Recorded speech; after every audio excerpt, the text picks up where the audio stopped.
Раней 9 траўня на вуліцы гарадоў Савецкага Саюза выходзілі ветэраны вайны з медалямі і ордэнамі на грудзях. Яны сустракаліся з аднапалчанамі, успаміналі вайну, удзельнічалі ў мітынгах. Але ў Беларусі было некалькі тысячаў ветэранаў Другой сусветнай вайны, якія ў гэты дзень на вуліцы з медалямі на грудзях не выходзілі і ў парадах часцей за ўсё не ўдзельнічалі. Яны былі нібыта па-за законам, хаця ў часе вайны аддана ваявалі з нацыстамі, а войска, у якім яны ваявалі, было створана ў СССР з асабістай згоды Сталіна. Неафіцыйна гэта войска называлася армія Андерса. Андерсона? Ганса Хрысціяна? Я думаў, ён толькі казкі пісаў. Не, Уладзіслава Андерса.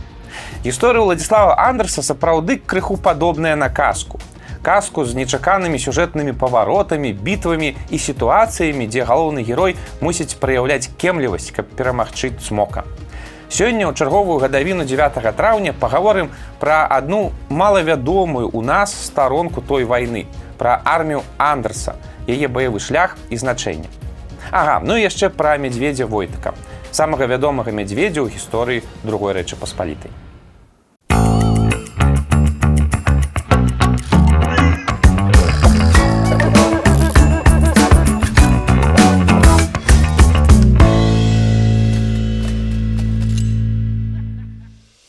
14 жніўня 1941 года паміж Савецкім Саюзам і польскім урадам, які тады знаходзіўся ў выгнанні ў Лондане, было падпісанае пагадненне аб стварэнні на тэрыторыі СССР асобнага польскага войска колькасцю 30 000 чалавек. Тимур, зноў ты заблытаў. Там немцы под Москвой, а Сталин поляками займаецца. І адкуль столькі палякаў у СССР? Ну, давайте па чарзе. У 1939 годзе Гітлер напаў на Польшчу, і яны са Сталіным падзялілі яе паміж сабой. Масква забрала сабе заходнюю Беларусь і заходнюю Украіну, а пасля яшчэ і балтыйскія краіны. Па выніку гэтых падзей польскіх грамадзян і паднакапілася ў Савецкім Саюзе. Спачатку былі ваеннапалонныя, якіх адправілі ў спецыяльныя лагеры. Пасля розныя дзяржаўныя службоўцы, якіх выслалі ў гулагі. А пасля вялікія масы проста ненадзейных палякаў з сем'ямі, якіх адпраўлялі на пасяленне далёка на ўсход. Такім чынам, за 2 гады ў СССР патрапіла больш за 300 000 грамадзян Польшчы. Ну, а беларусы тут пры чым? Ну, яны ж таксама былі грамадзянамі Польшчы ў заходняй Беларусі. Большасць з гэтых 300 000 няшчасных былі якраз з тэрыторый заходняй Беларусі і заходняй Украіны. Канешне, большасць была там палякаў. Гэта былі ваеннапалонныя, ці асаднікі, ці дзяржслужбоўцы, але беларусаў, украінцаў і яўрэяў там таксама было вельмі шмат. Панове, Што? Панове, слухайте, вы не ведаеце, куды нас вядуць? Не ведаю. Бо я палітыкай не цікаўлюся, дык не ведаю, а можа вы ведаеце? Я не ведаю. Ці вы? Палякаў вядуць. Палякаў вядуць? Слухайте, які ж з мяне паляк? Я ж беларус. О, Ну так, у польскім войску я служыў, грамадзянства польскае, але я беларус, ну які ж мяне паляк?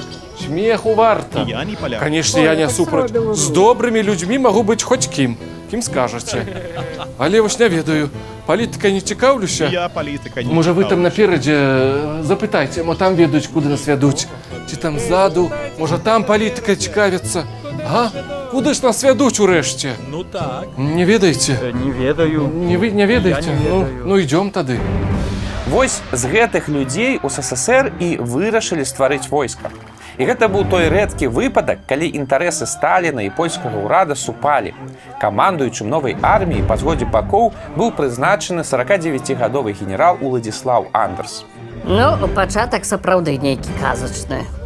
Герой гэтай казкі Уладзіслаў Андерс быў вядомым польскім генералам. Ён уступіў у польскае войска ў 1918 годзе. Біўся з бальшавікамі пад Рагачовым і Бабруйскам. У 26 годзе не падтрымаў пераварот Пілсудскага, таму быў сасланы камандзірам кавалерыйскай брыгады ў Наваградах, дзе і сустрэў вайну. Падчас баявых дзеянняў патрапіў у палон да савецкай арміі. У 41 годзе Андерс сядзеў у турме на Лубянцы і не меў ужо асаблівых надзеяў выйсці з яе жывым. Як раптам 4 жніўня 1941 года Андерсу гавораць, што ён прызначаны камандуючым польскага войска. Усім арыштаваным палякам абвешчаная амністыя, і яны будуць вызваленыя і накіраваныя пад яго камандаванне. Сапраўды казка. Згодны. Уявіце сабе пачуцце чалавека. Раніцай ты сядзіш у турме без ніякай надзеі на выратаванне, а ў абед ты ўжо вольны чалавек, і не проста вольны чалавек, а адказны за стварэнне цэлага войска, польскага войска, якое пойдзе ратаваць радзіму. Штабам новага войска быў прызначаны гарадок Бузулук у цяперашняй Арэнбургскай вобласці. І яшчэ 2 месцы ў Чкалаўскай і Саратаўскай вобласці былі вызначаныя як зборныя ваенныя лагеры. Сам Андерс пазней узгадваў, што палякі ў лагерах проста не верылі, калі ім абвяшчалі, што яны амніставаныя і могуць ісці самі на зборныя пункты для фармавання новага польскага войска. Напраўду, гучала як нейкі падман ці сюжэт з фантастычнай кнігі. Фармаванне войска ішло ў звыш складаных умовах. Зброя і вопратка пастаўлялася ў лагеры вельмі няроўна. Банальна не хапала ежы. Людзі прыходзілі знясіленыя турэмнымі умовамі і часта патрабавалі самі лячэння, а лекаў жа таксама не было. Але Андерс не апускаў рукі, і больш за тое, недахопы забеспячэння вырашыў выкарыстаць у сваёй палітычнай гульні.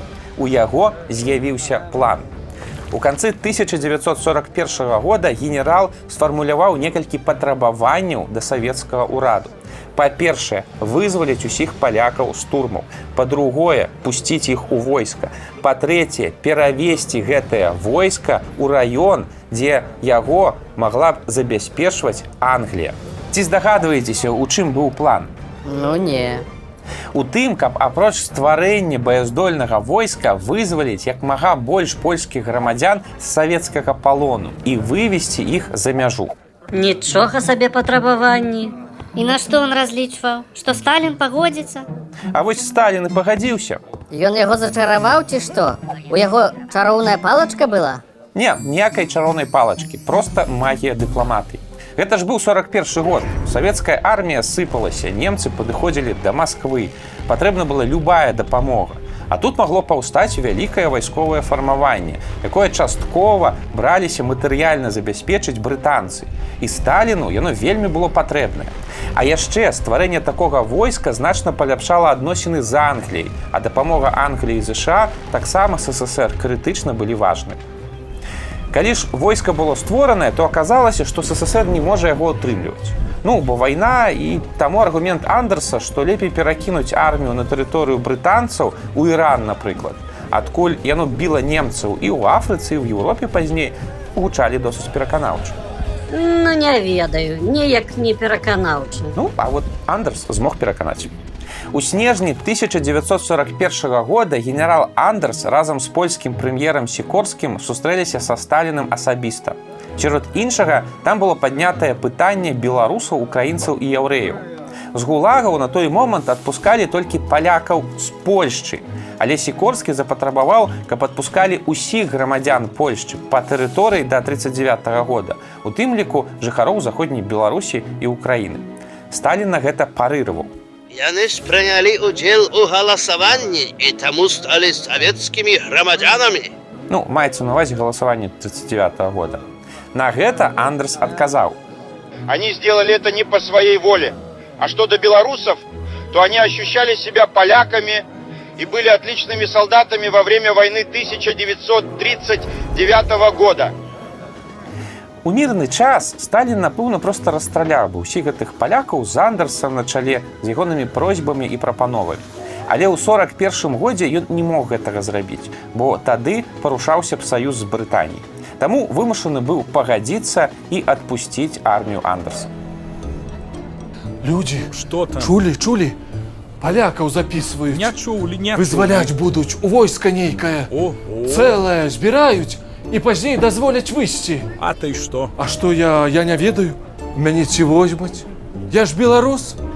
Праўда, бацька ў мяне солтасам быў на вёсцы.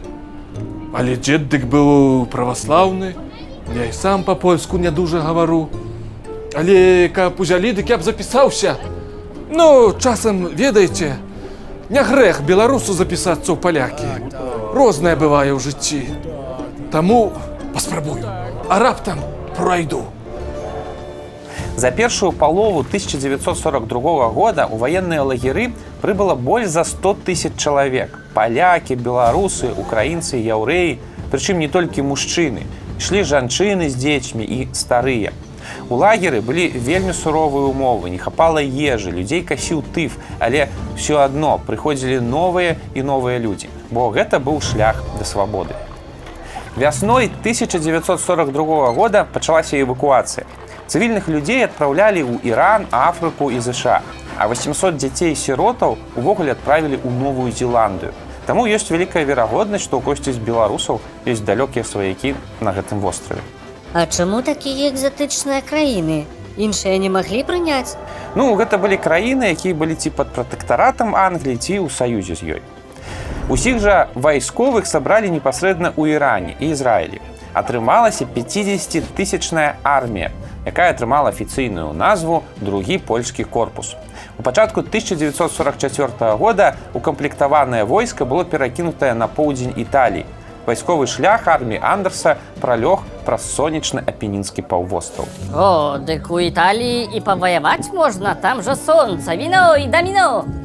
Ну, сонца не замінае паміраць.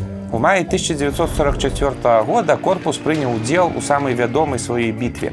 Цягам 4 месяцаў брытанскія і амерыканскія войскі не маглі прабіць лінію Густава, вялікую фортыфікацыйную лінію, якая прыкрывала Рым з поўдня. Хлопцы, але гарачыняўга на Італіі. Так, правда, горача. Не то, што ў нас каля Ліды над Нёманам. Бярозкі, гай, вечарок такі, ў цянёк схаваўся. Ух, мілата. Ну, давайте, показывайте, дзе ваши гэныя немцы, фрыцы ды гансы. Дзе яны? Там, на той гары. А гэта нам трэба на тую гару будзе ўзлазіць? Гэнак высока? Што рабіць узлезе? Вот і што там. Ну, нічога. Манастыр быў такі хорошы, але шо, як зруйнавалі. Злезем? А што рабіць? Хлопцы, ідём! Як паміраць? Дык з музыкай і ў добрай кампаніі. Жывы будзем, не памром. За мной!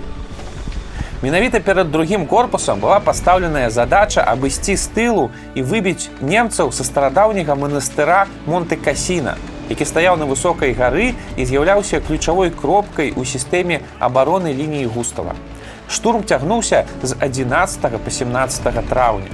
Падчас той бітвы загінула больш за 900 жаўнераў арміі Андерса, сярод іх каля 200 беларусаў. Іх магілы і цяпер можна знайсці недалёка ад манастыра. За гэту бітву 80 беларусаў атрымалі вышэйшую польскую вайсковую ўзнагароду крыж адважных. 45 чалавек срэбны крыж заслугаў з мячамі, а 7 беларусаў залаты крыж заслугаў з мячамі. Адзін з самых незвычайных удзельнікаў той бітвы вялікі мядзведь, які падносіў польскім жаўнерам снарады і патроны. Мядзведь, ды ну, тут ты нас дакладна ўжо дурыш. Не, все так і было. Справа ў тым, што жаўнеры падабралі ў Іране маленькае медведзяня, назвалі яго Войтык. Войтык максімальна прыжыўся ў войску, пасябраваў з салдатамі, навучыўся курыць і насіць снарады. Ён прайшоў з корпусам усю вайну і стаўся адным з сімвалаў арміі Андерса. Цэлы год білася армія Андерса за Італію. Апошні горад, які яны вызвалялі, была Балонія. Там і завершыўся баявы шлях другога корпуса. Пасля вайны армія была расфарміраваная. Большасць яе жаўнераў засталіся ў Еўропе. Але частка, дарэчы, асабліва беларусы і украінцы, вярнуліся ў СССР. Хтосьці падпаў пад уздзеянне савецкай прапаганды, а хтосьці проста хацеў вярнуцца да родных. Але горча ў этой Італіі. Цяжка. Не, хлопцы, ведаеце што? Што там?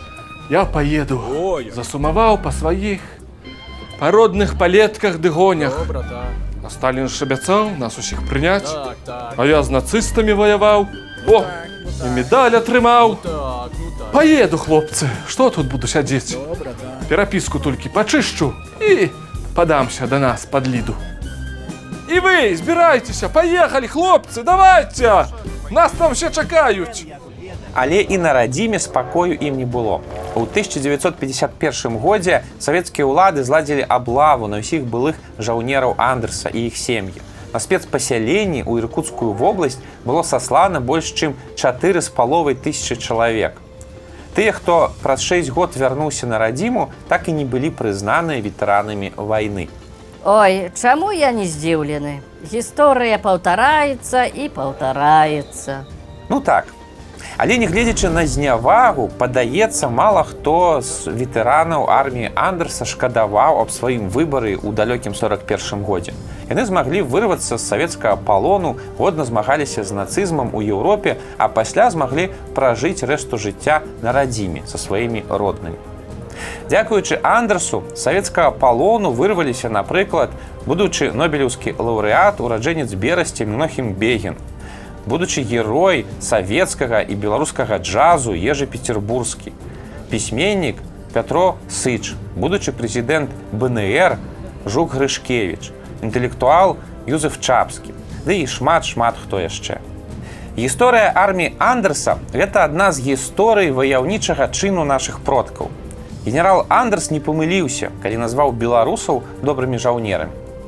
Але яшчэ гэта гісторыя неверагоднай, вялізнай гуманітарнай акцыі, якая выратавала больш за 100 000 чалавек з савецкіх засценкаў. І гэта добры прыклад, які паказвае, што асобныя людзі часам могуць рабіць цуды, калі не губляюць галавы ў складаных абставінах.